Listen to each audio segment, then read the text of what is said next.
Oh my God! I just played Legend of Heroes, right? The Daybreak version. I was playing the Cold Steel. That one was a really good game, and of course, I played the Sky version as well, right? Um, the Trails in the Sky.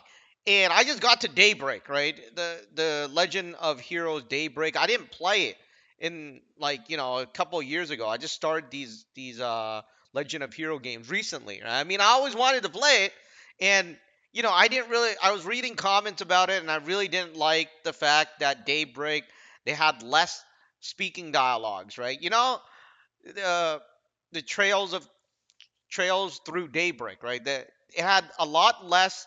Um, it has a lot less dialogues, right? Speeches, right? They don't even talk in the game. There's no voiceover. But one of the things that I really like about this is that this Daybreak game is based in Asia. It's based in, Japan, I think, China, I think. I mean, it's pretty much like the whole area is Japanese and Chinese. It has words on top. You could tell, right? There's no English there.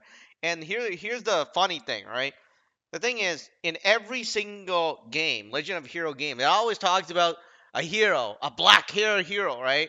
But in this game, they don't have a black hair hero. Well, actually, he has the same hair as Reen, right? But the thing is, they didn't say it called him black hair, right? It just called him Van, right? Arc ride.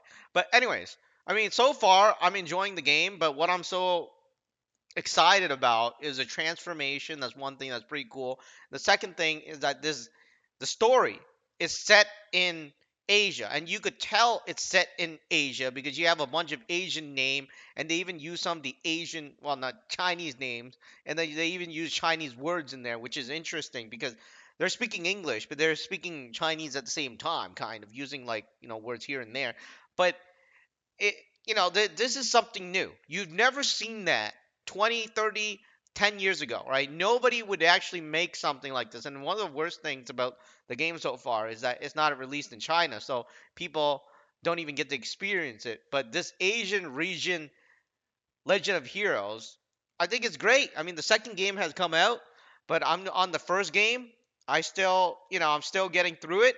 Everything seems like it's great, and I'm seeing like, hey, Asians, especially Chinese, Japanese, or Koreans and whatnot, they're having more stories about, their culture opposed to before, right? Before it's like, you don't have these Asian culture. You don't, especially with the architecture and things like that. No, you never seen them before, right? Even in Final Fantasy VII, what happened is they wouldn't even like most of the things, right? Final Fantasy VII, it's like futuristic or to sort of speak, right? They don't have like temples, and the only thing that has it is when you go to Yuffie, right? And even that is very short, right? It's like, oh, Yuffie's town is like a dead town and stuff like that. It's like Asia's dead sort of situation. But I'm liking how it has changed. This perspective has changed, right? I mean, 50 years ago, no one would do this, but now in 2020s onward, I think it is, the Asian culture is changing, and surprisingly, even Japanese games like Legend of Hero, which I do like, it's fully made by a Japanese company, and of course, all the director, producer, and everything is Japanese. But then again, I shouldn't be that surprised too. People that don't know Dragon Ball, right? The story is based off of Sun Goku, right, or Wukong, and basically what happened is it's based on Chinese mythology too. So I think it's fairly interesting, and times are changing, and this is something I haven't seen in a really, really long time. Too bad this game is not famous like Final Fantasy or the Tales of games. But one day, I'm pretty sure Square Enix will release more of an Asian environment and culture game, as well as the Tales, right? They don't have it yet, but I'm sure they're gonna follow Legend of Heroes.